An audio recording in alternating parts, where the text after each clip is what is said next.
Selamat pagi kawan global. Assalamualaikum warahmatullahi wabarakatuh. Pagi hari ini saya Kika Ataya hadir ke tengah dengar Anda, menemani Anda dalam program Bincang Global. Kali ini kawan global, Bincang Global bersama Polda Nusa Tenggara Barat. Apa nih yang akan kita perbincangkan, apa yang akan kita bahas kawan global bersama Polda Nusa Tenggara Barat? Kali ini topik kita peran dokter kepolisian dalam pengungkapan kasus pidana.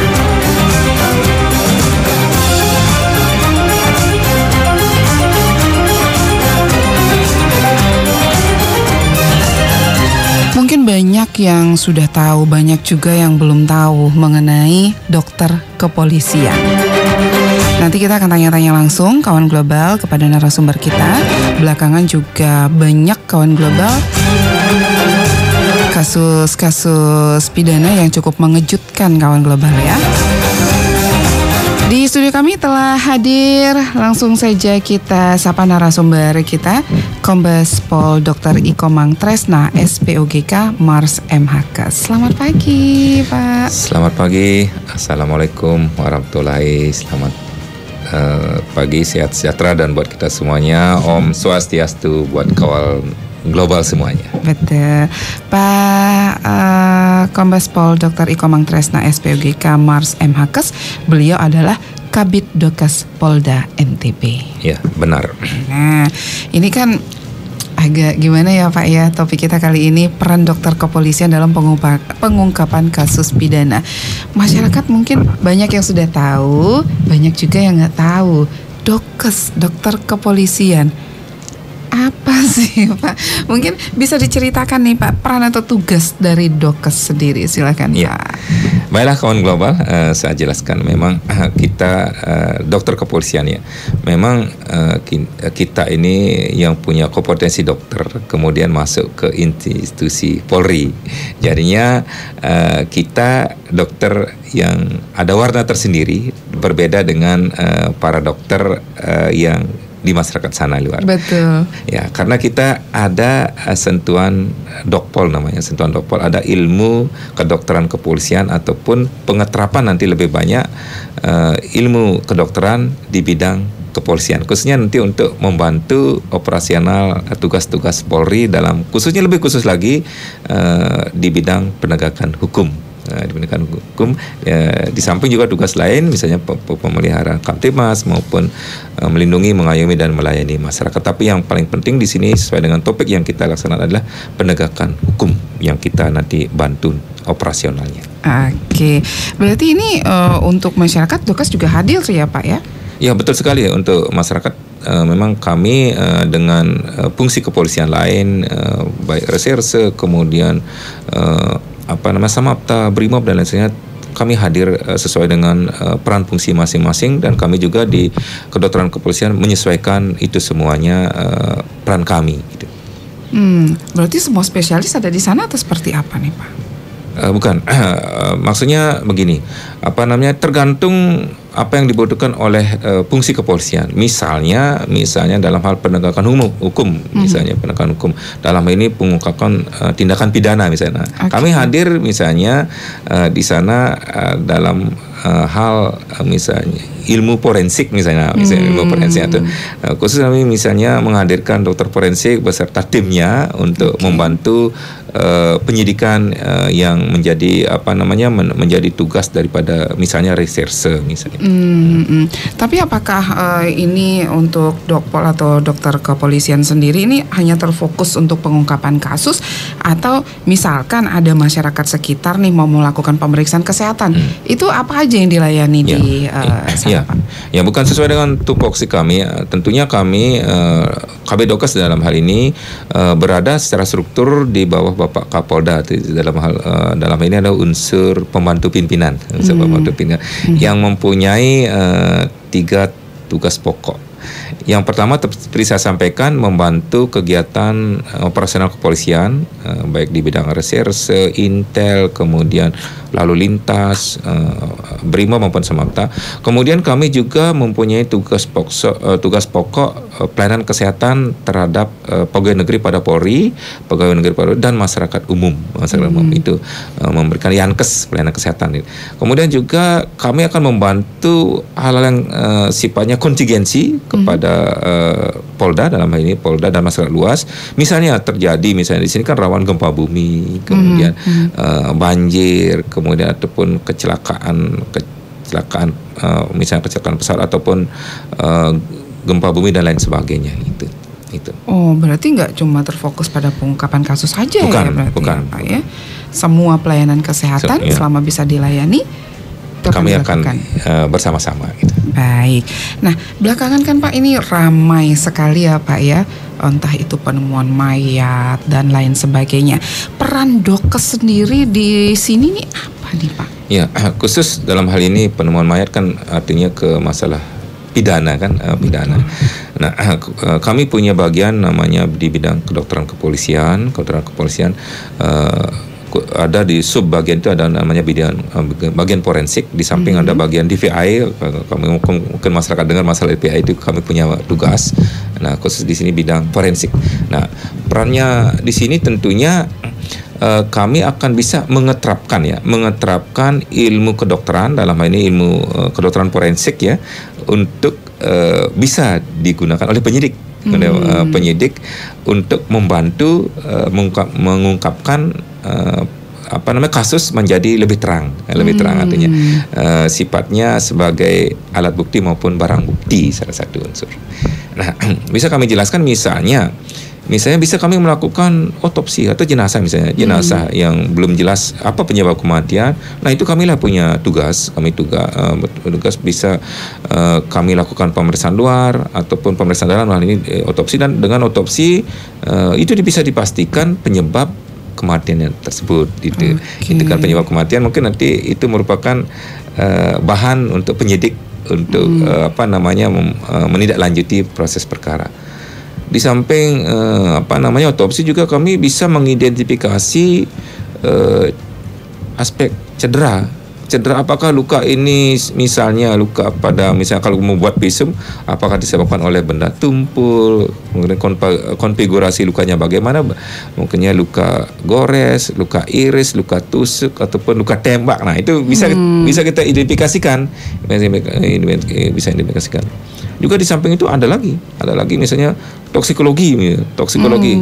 Bisa bisa kami periksa, kami punya rujukan lab toksikologi baik di Pusdokes maupun di lapor. Misalnya apakah ada benda-benda beracun seperti arsen, kemudian formalin ada di tubuh korban, itu bisa kami lakukan. Dan bisa juga lakukan pemeriksaan DNA untuk identifikasi, bisa. Oke, misalkan namanya tidak dikenali. Ya, dikenali bisa dengan DNA, kan itu bisa 100%. Oke. Nah, ini berapa lama kalau misalkan untuk autopsi nih Pak? Berapa lama dari autopsi dilakukan sampai hasilnya keluar itu berapa lama? Mungkin banyak masyarakat yang penasaran juga nih Pak. Iya. Biasanya itu antara 1 sampai 2 minggu. Tetapi untuk hasil sementara 1 sampai 2 jam setelah otopsi, mungkin sifatnya kan rahasia pro justisia kan.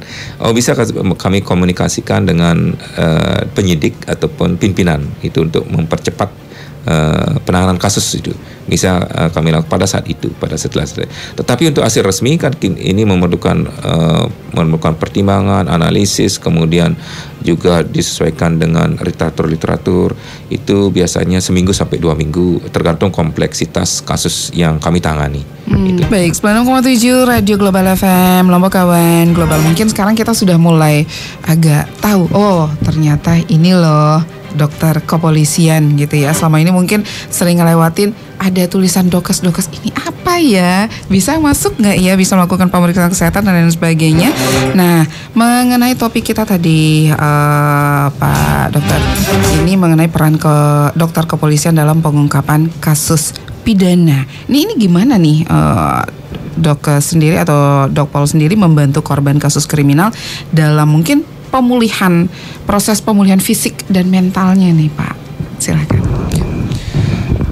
Ya, baik kawan global, untuk perannya itu misalnya dalam pengungkapan kasus pidana kita dokter kepolisian dimulai tentunya dari bisa dilakukan olah TKP aspek medis, bisa di TKP, di TKP kita bersama-sama melakukan olah TKP aspek medis agar olah TKP yang sifatnya biologis ataupun sifatnya hidup ataupun manusia itu bisa diamankan, kemudian bisa menjadi alat bukti yang sah, yang valid gitu. Bisa kita bersama-sama di TKP bersama penyidik gitu, penyidik itu.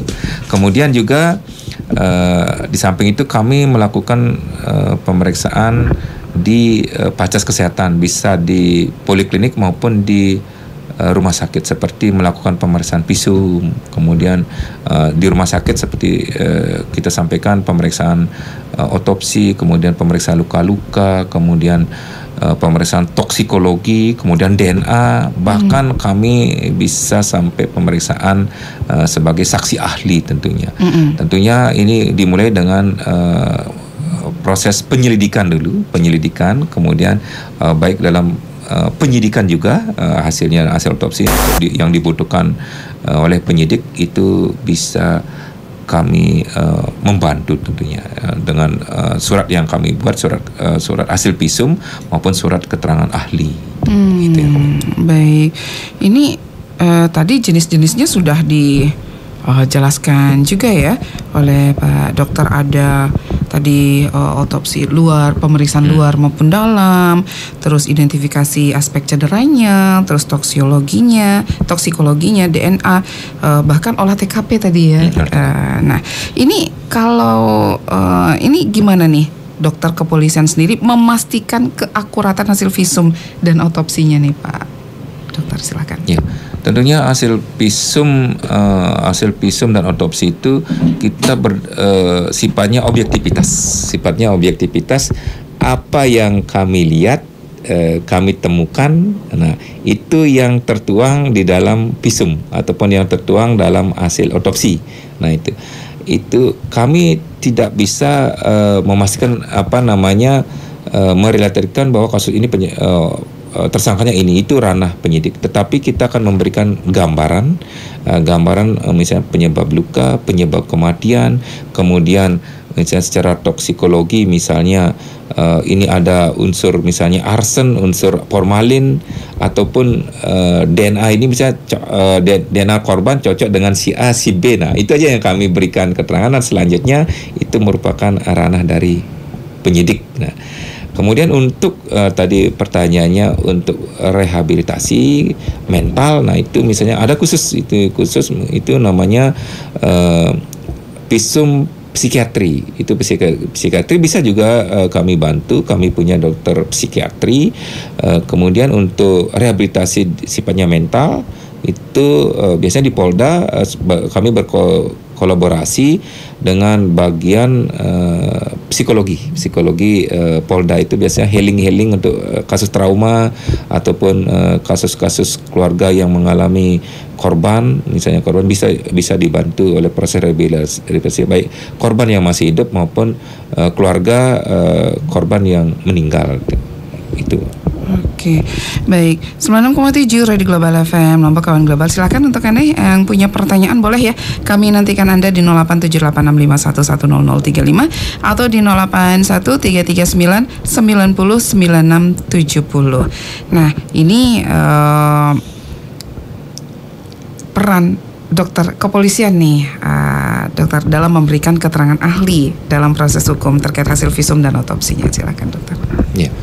Untuk memberikan keterangan ahli, nah itu kami hadirkan para ahli tentunya, para ahli dalam hal ini yang punya kompetensi spesialis, misalnya spesialis forensik ataupun spesialis kandungan, misalnya ada kasus perkosaan kan gitu, misalnya perkosaan. Nah perkosaan mungkin dia hamil kan gitu, hamil itu bisa dilakukan berapa umur berapa umur kandungannya, dan bisa juga secara ilmiah diperkirakan kapan mereka berhubungan badan yang menyebabkan kehamilan misalnya itu bisa lewat alat USG maupun lewat perhitungan rumus kehamilan oleh dokter obstetri ginekologi biasanya itu bisa, sehingga nanti kalau sudah kami keterangkan bahwa umur perkosaan misalnya dia hamil umur sekian, kemudian perkiraan melakukan hubungan seksual pada hari ini jam ini tanggal sekian, nah itu siapa yang diajak misalnya melakukan hubungan suami istri pada saat itu, nah itu bisa memudahkan mengidentifikasi pelaku. Ataupun nanti si bayi ini setelah lahir bisa kita ambil darahnya atau bukannya dengan ibunya, kemudian yang menjadi dugaan ataupun menjadi persangkaan sementara oleh penyidik, nah itu juga kami ambil darahnya atau ambil selaput lendir mulutnya, kemudian kami periksakan DNA, kemudian siapa yang cocok misalnya yang cocok terhadap bayi ini selaku ayahnya ketahuan secara 100% itu. Itu bisa diberikan 100% lewat pemeriksaan DNA itu yang bisa kami lakukan untuk membantu penyidik untuk mengungkap lebih terang suatu perkara. Oke, nah biasanya kan Pak ketika kemarin kita juga sempat heboh ya Pak ya mengenai penemuan mayat salah seorang brigadir di Lombok Barat ya Pak ya. Itu kan untuk hasil pemeriksaan luarnya itu langsung dipublikasi saat itu. Nah untuk hasil otopsinya apakah bisa menjadi konsumsi publik atau seperti apa? Ya sebenarnya ini untuk hasil dari yang penting adalah hasil otopsi itu karena itu bisa mengungkapkan penyebab dari kematian, kemudian penyebab dari perlukaan itu apa benda itu sebenarnya harus bersifat pro justisia dan bersifat rahasia karena ini kan merupakan rahasia kedokteran ada undang-undangnya yang mengatur itu, tidak boleh rahasia kedokteran disebarluaskan. Yang itu yang pertama, hanya untuk konsumsi korban maupun keluarga korban ataupun para dokternya, dan bahkan yang paling penting adalah hanya untuk konsumsi prosesi, ada konsumsi penyidikan. Ada penyidik itu aja ini tidak boleh sembarang disebarluaskan, malah itu bisa berkonsekuensi dengan hukum kalau disebarkan itu tidak boleh disebarluaskan, artinya hanya di pengadilan dibuka, hanya di rumah sakit apabila dokter membutuhkan ataupun keluarga membutuhkan, itu saja. Oh gitu, berarti itu bukan untuk dikonsumsi publik walaupun tidak masyarakat penasaran. Tidak boleh, itu dilindungi undang-undang. Gitu dilindungi undang-undang tidak boleh. Hanya untuk pro justisia dibuka di pengadilan, diketahui oleh penyidik, itu pun lewat permintaan resmi dari penyidik ataupun institusi penegak hukum yang akan melaksanakan nanti, itu ada permintaan resmi baru boleh dibuka. Oh, baru boleh dibuka. Gitu ya Pak ya. Ini memang kompleks sekali ya Pak ya.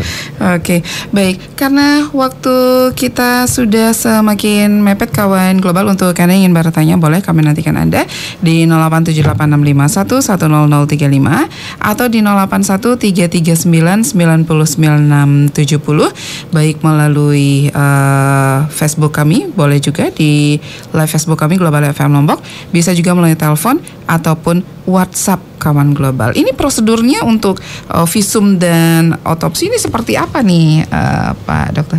Prosedurnya karena ini juga sesuai dengan undang-undang, itu harus kami menerima permintaan visum ataupun permintaan otopsi dari penyidik gitu. Dari penyidik harus ada permintaan, dasarnya seperti itu. Berarti nggak boleh langsung ujuk-ujuk langsung otopsi dan, gitu ya? Otopsi dan juga harus persetujuan orang tua. Orang tua ataupun keluarga. Baik. Tapi itu tidak mutlak. Tapi memang kalau memang dilindungi oleh undang-undang juga, kalau penyidik menganggap perlu bisa mengesampingkan persetujuan orang tua, asal sesuai dengan aturan bahwa otopsi harus dilakukan demi untuk mengungkapkan kasus tersebut. Bisa. Tapi lebih pentingnya, lebih bagusnya orang tua setuju dan permintaan dari penyidik gitu. Orang tua ataupun keluarga setuju lah. Oke, orang tua maupun keluarga setuju dan itu ada permintaan dari penyidik. Oke, untuk mengetahui penyebab kematian ya, dokter ya. Baik dokter, karena waktu kita sudah tidak memungkinkan, ada yang ingin disampaikan sebelum kita pamit, silakan. Ya.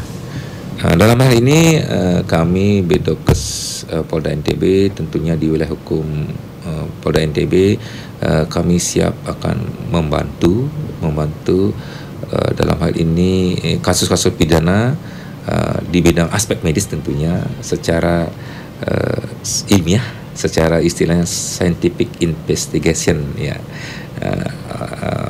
crime itu. Artinya secara ilmiah kami akan siap untuk membantu pengungkapan kasus-kasus pidana oleh penyidik di jajaran hukum wilayah Polda NTB.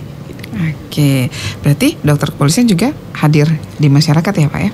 Pasti kami hadir. Misalnya itu bisa dilakukan lewat aspek Kespol namanya, kesehatan kepolisian lewat bakti kesehatan, itu bakti sosial, kemudian di daerah-daerah misalnya konflik ataupun di daerah bencana kontingensi, kami tupoksi kami hadir di sana untuk membantu pimpinan dan untuk membantu masyarakat siapapun yang membutuhkan tanpa syarat dan tanpa batas. Tanpa syarat dan tanpa batas. Baik, terima kasih Pak sudah hadir, sudah memberikan wawasan sedikit tidaknya kami tahu. Oh ternyata ini peran dokter kepolisian yang untuk pengungkapan kasus dan peran dokter kepolisian dalam menjaga kesehatan masyarakat terutama. Baik, terima kasih Pak Dokter. Semoga kita bertemu lain waktu dengan topik yang berbeda mungkin dokter. Terima kasih. Assalamualaikum warahmatullahi wabarakatuh. Selamat pagi. Selamat pagi. Terima kasih kembali. Baik, terima kasih kawan global yang sudah setia bersama kami di 96,7 Radio Global FM. Nombok waktunya kami pamit. Assalamualaikum warahmatullahi wabarakatuh. Selamat pagi kawan global dan sampai jumpa.